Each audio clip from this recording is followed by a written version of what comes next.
नमस्कार दोस्तों, Microsoft Excel के लर्निंग सीरीज के इस नए वीडियो में जगत इन्फोटेक की तरफ से मैं आपका बहुत बहुत स्वागत करता हूं। दोस्तों, आज के इस वीडियो में हम जिस टॉपिक को समझेंगे वो एक्सेल का बहुत ही इम्पोर्टेंट टॉपिक है और आगे आने वाले वीडियोस में जिसमें हम इंटरमीडिएट से एडवांस लेवल पे जाएंगे तो इस कॉन्सेप्ट का बहुत ज़्यादा यूज होगा। वीडियो ज़्यादा से ज़्यादा बड़ा ना हो जाए, इसके लिए मैं इस इम्पोर्टेंट टॉपिक को आने वाले 2 से 3 वीडियो में कवर करूंगा, जिससे कि आपको इस कॉन्सेप्ट को समझने में आसानी हो।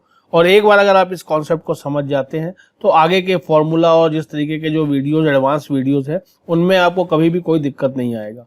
आज का ये इम्पोर्टेंट टॉपिक है दोस्तों, सेल रेफरेंस, जिसे हम फॉर्मूला रेफरेंस भी कहते हैं। तो चलिए आपको एक्सेल की शीट पर लेकर चलते हैं।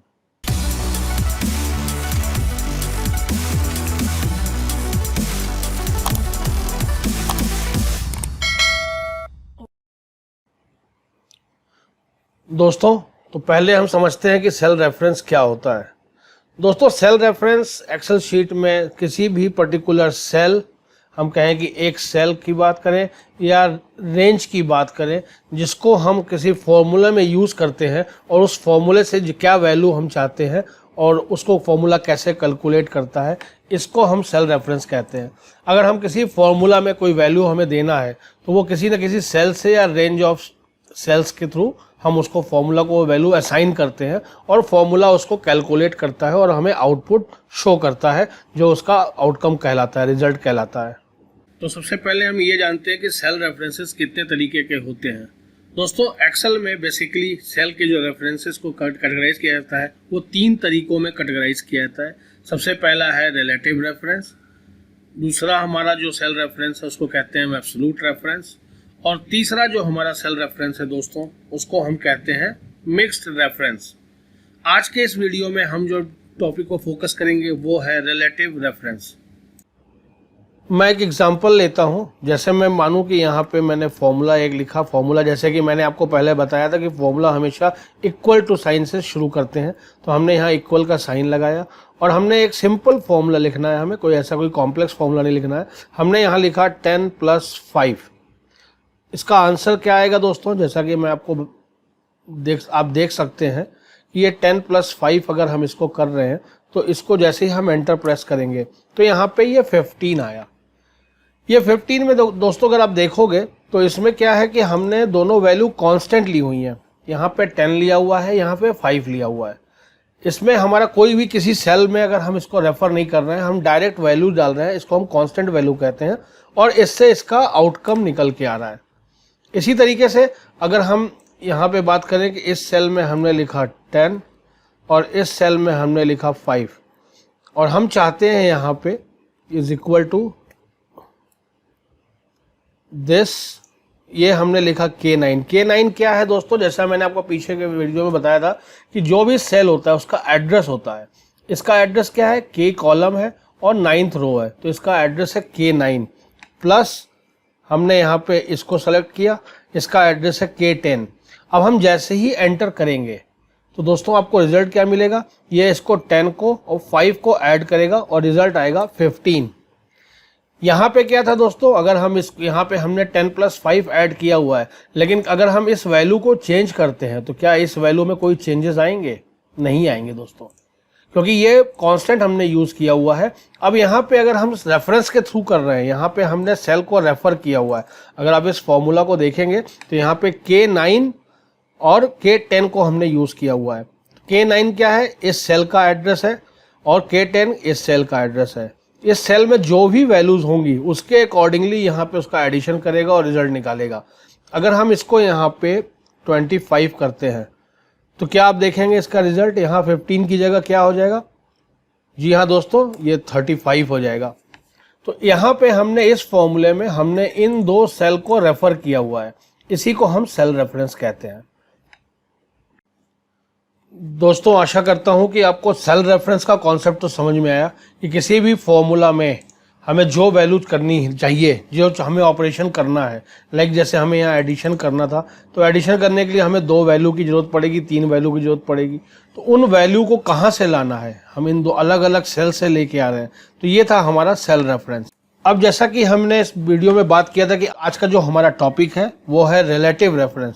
तो रिलेटिव रेफरेंस क्या होता है दोस्तों?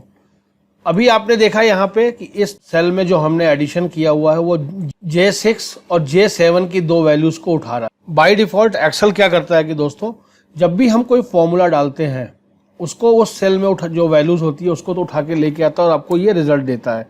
लेकिन जब भी हम इस फॉर्मूले को कॉपी करके कहीं और पेस्ट करते हैं, हमने जैसे यहाँ पे पेस्ट करना है, अब इस फॉर्मूला को हमने कॉपी किया, अब इस H11 में हमें पेस्ट करना है।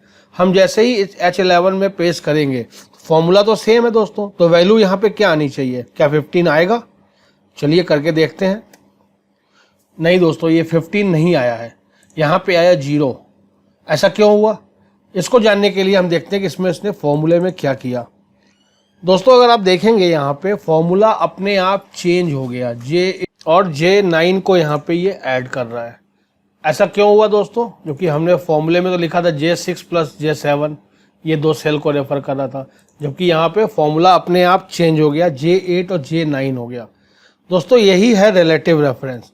जब भी हम अपने किसी फॉर्मूला को कॉपी करते हैं तो उस फॉर्मूले को किस जगह पे कॉपी कर रहे हैं। अभी हमने क्या किया, कॉलम हमारा सेम था लेकिन रो हमारा 2 रो नीचे आ गया। हमने पहले फॉर्मूला लिखा था J9 पे, H9 में, अब जो फॉर्मूला हमने कॉपी करके पेस्ट किया है वो H11 में पेस्ट किया है, मतलब हम 2 रो नीचे स्किप किए। तो जैसे ही हम इसको 2 रो नीचे स्किप करते हैं तो जो इसके रेफरेंसेस थे, जैसे यहाँ पे पहले आपका रेफरेंस था J6 और J7, ये भी 2 रो नीचे घिसक जाएंगे। यहाँ पे आप देखेंगे J6 की जगह J8 हो गया है और यहाँ पे ये J9 हो गया है। यही दोस्तों इसी को कहते हैं हम रिलेटिव रेफरेंस। मतलब रिलेटिव रेफरेंस में फॉर्मूला जब भी हम कॉपी करेंगे तो फॉर्मूला जिस जगह पे लिखा हुआ है उसको जहाँ कॉपी कर रहे हैं तो उन दोनों के बीच में क्या रिलेटिव पोजीशन है, अगर वो कॉलम में चेंज हो रहे हैं या रो में चेंज हो रहे हैं तो अकॉर्डिंगली फॉर्मूला जो है अपने आप को उसी प्रोपोर्शन में चेंज करेगा, उसी रिलेशन में चेंज। चलिए हम एक एग्जांपल और देखते हैं। अब इसी फॉर्मूले को हमने फिर से कॉपी किया और हम इसका कॉलम भी चेंज करते हैं। अब हमने कॉलम किया I10। अब I10 में अगर हम इसको पेस्ट करते हैं दोस्तों तो क्या वैल्यू आई? यहाँ पे यहाँ भी 0 आई। और ऐसा क्यों हुआ? क्योंकि अब ये जो हमने चेंज किया था, कॉलम शिफ्ट किया है और एक रो शिफ्ट किया है। तो एक कॉलम शिफ्ट करने में क्या हुआ, जो पहले यहाँ पे J कॉलम को ऐड कर रहा था, अगर आप यहाँ देखेंगे तो ये J6 और J7 को ऐड कर रहा था, इस जगह पे अब ये K7 और K8 को ऐड कर रहा है। क्यों? क्योंकि हम पहले H से I में गए तो एक कॉलम हम राइट की तरफ शिफ्ट हुए, तो यहाँ से भी इसने एक कॉलम राइट की तरफ शिफ्ट किया, और चूंकि एक रो हम नीचे आए हैं तो यहाँ से भी इसने एक रो नीचे के वैल्यूज में उठा लिया, इसलिए इसकी वैल्यू G। अब अगर हम इन 2 रो में, जो कि ये फॉर्मूले का रेफरेंस है, अगर हम इन 2 रो में कोई वैल्यू डालते हैं, अगर हम यहाँ लिखें 15 और यहाँ लिखें 35, तो आप देखेंगे यहाँ पे वैल्यू आ गई। क्यों? क्योंकि उसने इन 2 रो की वैल्यू को ऐड किया और यहाँ पे आउटपुट दिया आपको। इसी तरीके से इसको अगर हमें चेक करना है तो आपको मालूम है K7 और K8 है यहाँ पे वैल्यू। अगर आप इस फॉर्मूले को एक्सपेंड करेंगे, डबल क्लिक कर देंगे इसी सेल में, तो ये फॉर्मूला एक्सपेंड होगा, फॉर्मूला आपको दिखने लगेगा। तो यहाँ पे K7 और K8 है। अगर हम इस K7 में कोई वैल्यू डालते हैं, हम यहाँ 11 डालते हैं, यहाँ 22 डालते हैं, तो आप देखिए यहाँ पे इसकी वैल्यू आने लगी। तो यही है दोस्तों रिलेटिव रेफरेंस। अब हम इसको एक बार डिलीट कर देते हैं क्योंकि हमारे लिए ये किसी काम का नहीं है। अब हम आते हैं हमारे एक ये टेबल पे, जो मैंने एक रॉ डेटा लिया हुआ है।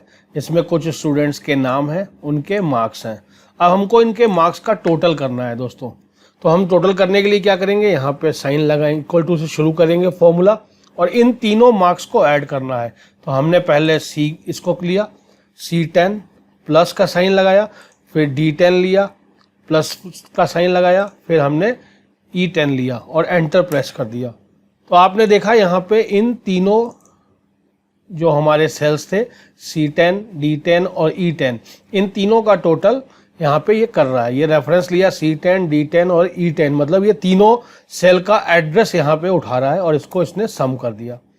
अब हम अगर इस फॉर्मूला को कॉपी करते हैं, फॉर्मूला कॉपी करने के लिए आप Ctrl+C करके भी कॉपी कर सकते हैं और इन सारे सेल को सेलेक्ट करिए और Ctrl+V कर दीजिए, तो भी आपका ये फॉर्मूला पेस्ट हो जाएगा। और दूसरा तरीका दोस्तों ये है कि जहाँ हमने फॉर्मूला लिखा है इसके बगल में जो ये एक छोटा सा स्क्वायर बॉक्स आ रहा है, इसको पकड़ के अगर हम ड्रैग करते हैं तो ये फॉर्मूला ऑटोमेटिकली नीचे तक पेस्ट हो जाएगा। अब देखिए क्या हुआ दोस्तों, यहाँ पे जो नंबर था C10, D10 और E10, इस सेल में अगर आप देखेंगे तो रेफरेंस के थ्रू एक रो नीचे आ रहा है, तो इसने क्या किया दोस्तों, एक रो नीचे के C11, D11 और E11 को ऐड कर दिया। इसी तरीके से अगर हम कहीं पे भी जाते हैं तो उसके अकॉर्डिंगली यहाँ C18, D18 और E18 हो गया है, क्योंकि हमें इन तीनों कॉलम को ऐड करना था। बाय डिफ़ॉल्ट एक्सेल में जो हम फॉर्मूला कॉपी या पेस्ट करते हैं तो वो रिलेटिव रेफरेंस ही लेता है।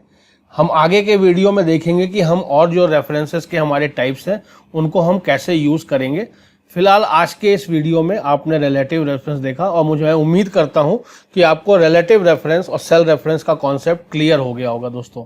तो आगे जानने के लिए हमारे आगे के वीडियो को देखते रहिए, जिससे कि आपको दूसरे टाइप्स के जो हमारे सेल रेफरेंसेस हैं उनका कॉन्सेप्ट क्लियर हो, क्योंकि इस कॉन्सेप्ट को क्लियर करना बहुत ज़रूरी है।